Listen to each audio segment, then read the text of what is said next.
Hey everybody, it's me, hi. So I said I was going to be looking at doing a month video just to celebrate my 500 plus followers. I've now reached over 500 followers, and that's really great, and I'm so glad that so many people actually care about Hannibal. And well, they don't care about Hannibal, nobody cares about him because he's horrible, but yeah, what I mean, they care about the blog, they care about my writing, the character, and obviously they're willing to follow that and pay attention to that. So it's been nearly 10 months since I've had the blog, and for you followers who have been with me since the very beginning, or close to the very beginning, thank you very much. Your continued support along with everybody else has been great, and yeah, you'll have seen the character and my writing of the character grow since I first started playing Hannibal. Hannibal, I always thought was going to be a challenge because he's a character unlike any I've ever come across before. I was used to role-playing Joker from Batman, and some of you probably think I'm an okay Joker, but Hannibal is just so different from any character I've ever written before, and it was always going to be a real challenge to write him. So the fact that 10 months down the line there's over 500 of you guys, or at least over 500 blogs. I know some of you have multiple blogs like myself, but there's over 500 of you that's actually keeping an eye on the blog and reading what's being written and just generally engaging with the blog, and that's fantastic, and I'm so happy that you're all here and enjoying it. I would assume you're enjoying it because you're still here. So I asked for some questions that I was going to look at answering during the video, and I received quite a few questions, but most of them were from Teach Us to Be Still. Looking at you, babe. Yeah, so that's fine. I was kind of hoping I'd have got questions from other people as well, but I'm not going to turn around and, like, you know, sound ungrateful or anything. Yeah, because what I mean, I'm messing things up. So what I will do is, I did get a question from, no, 2 questions from somebody else, another blog, so I'll address them first and then I'll go through the list of others I've got. So if I look over here, it's because I'm looking at my computer screen so I can read it. I got 2 questions from MX is X4X Misha, who asked me, if Misha had lived, how do you think that would have changed Hannibal's character, whether in the books, films, or TV show? Well, considering the fact that her death was pretty much the first traumatic experience in his life, and obviously it was when he was first introduced to cannibalism, I think it would have made a drastic impact on Hannibal and his character. He still would have been quite reclusive, I think, and he probably would have been just as intelligent. I'm not quite sure what his choice of field would have been in terms of academia, or in fact career progression. But I can, hand on my heart, honestly say that he would not be the character that we know today, and I highly doubt that he would actually have become a serial killer, or that he in fact would have killed anybody. That sort of thing kind of has a really big impact on you, because so obviously some of you all know the way that psychology does work. Even though he was repressing the memories of the event of what had happened, there is a part of him that would always have known something, and I do genuinely believe that these sorts of things, that this did obviously really impact his character. So I think that if Misha had lived, that Hannibal would have been almost a completely different person. And he wouldn't be all the bad things that he is now. Now, the reason I'm saying this is I personally do not believe that there is such a thing as a natural born killer. You know, I don't believe that people are born to be serial killers and things like that. I don't believe that they are. I don't think it's nature. I think it's events that happen, and I think some of it might be viewpoints, but it's in conjunction with traumatic events as well. And I'm not turning around and saying people who are serial killers you need to feel pity for them because of the bad things that have happened in their life. I'm just saying that this is probably where it's come from, that these things don't just happen. People don't just react that way. Some of it might possibly be biological, but in Hannibal's case, I think a lot of it was the trauma. So, yeah. it would have changed his character a lot in terms of his extracurricular activities, shall we say. He probably would have been a lot closer to being on the straight and narrow if Misha was there, because he would have had somebody to depend on him, somebody he had to look after, and that sort of role completely would have changed everything that happened from when he lost her right the way through until, well, yeah, the Red Dragon. So that's that question there. And MX is X for X Misha asked again, do you think we'll get more info on Misha in season 3? Yes, I do. They mentioned her in season 2, and considering the fact that season 3 is going to involve lots of flashbacks to his past, yes, I think we're going to get a lot more about Misha. For start off, if Lady Murasaki is involved, then Misha is going to be mentioned, because obviously she was looking for Misha as much as she was looking for Hannibal. So yeah, we're going to get more about Misha.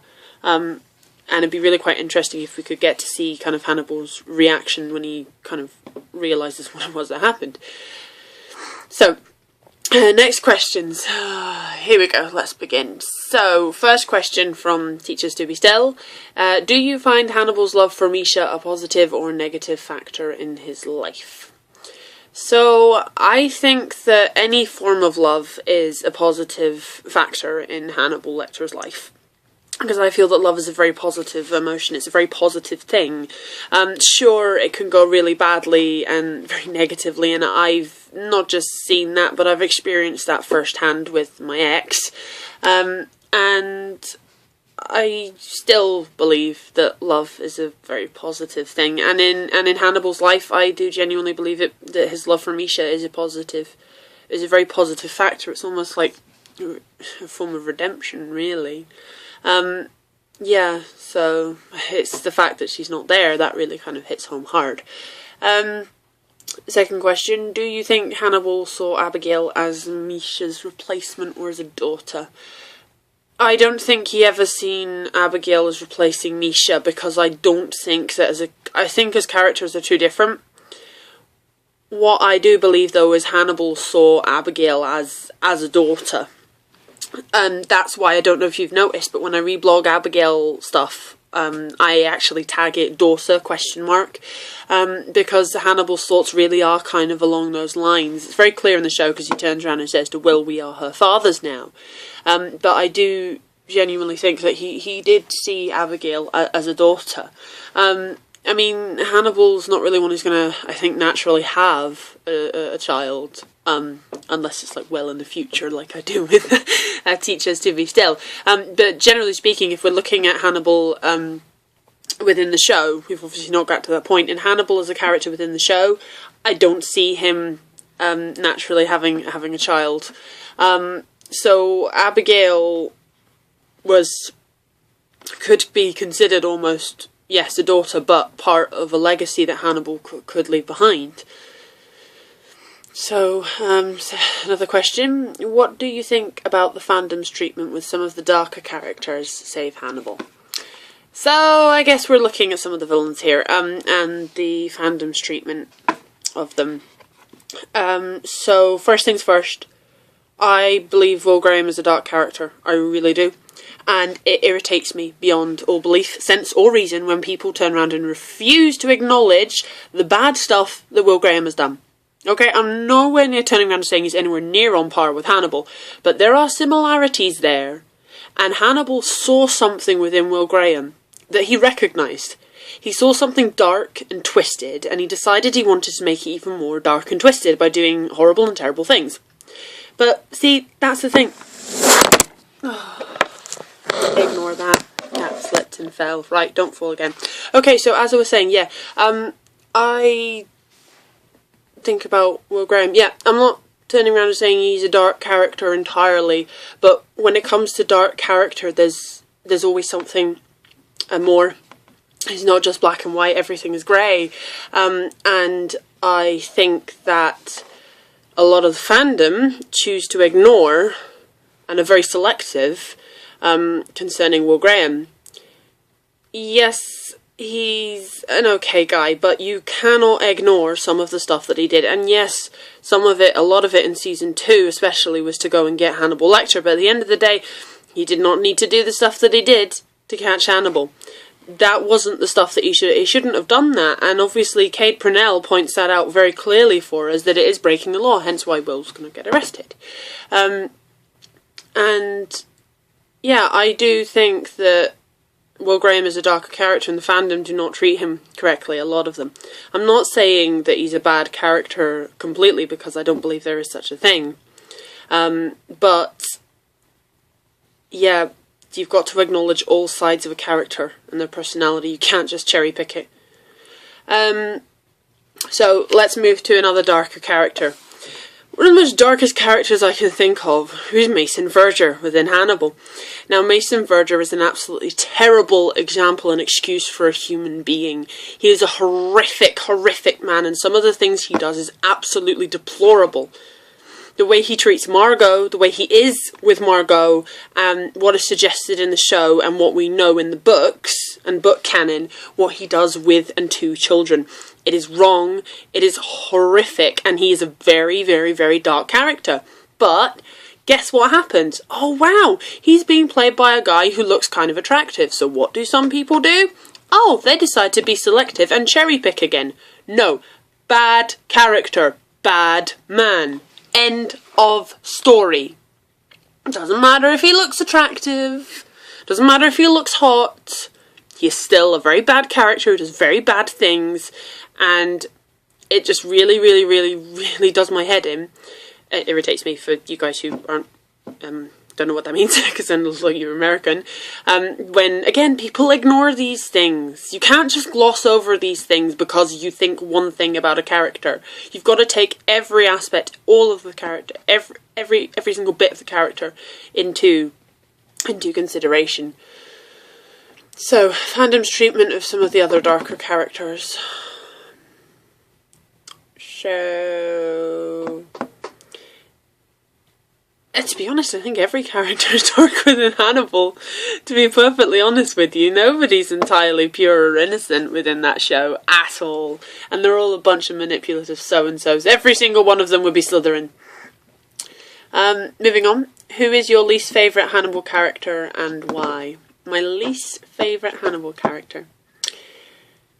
Who do I really, really not like and dislike quite a lot within Hannibal? It's kind of difficult to say. Yeah, that's a very difficult question for me to answer if we look in context in terms of the show, because I think all the characters are pretty good.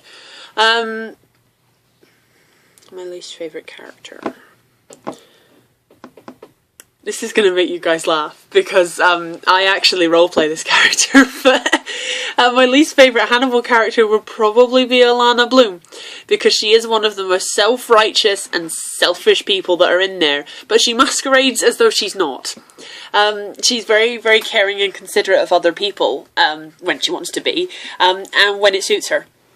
And that's part of the joy of getting to play her, because she's just so human and she has so many of these human flaws. But yeah, she'd probably be my least favourite Hannibal character, and probably for that reason, because she tries to help and she wants to appear as though she's helping, but she is very, very selfish. Everything went down as it did with Will at the end of season 1. And the way I look at it, Alana was like, and this might be an unpopular opinion for some of you people out there, but as far as I'm concerned, Alana's like, oh, woe is me! I fell in love with Will and now we can't be together because Will's this and Will's that, and oh no! You know, she's very her, me. I don't like that in characters. But it's still fun to play. Last question is making me laugh just looking at it. What would happen if Joker and Hannibal were locked in an empty room for an hour? Well, I don't think they would be alive by the end of it, to be perfectly honest with you. These are two characters that they just do not get on with each other at all. Hannibal doesn't like the way Joker is and doesn't like how unclean he is and all these sorts of things. It really irritates him. And Joker thinks that Hannibal is a pretentious prick, and really doesn't like him being in his space either, and they just do not get on with each other at all.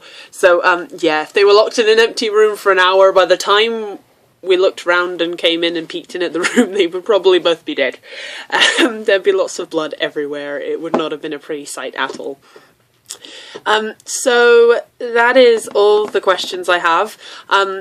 Thank you very much, guys, for listening. I'm sorry about the light in the background.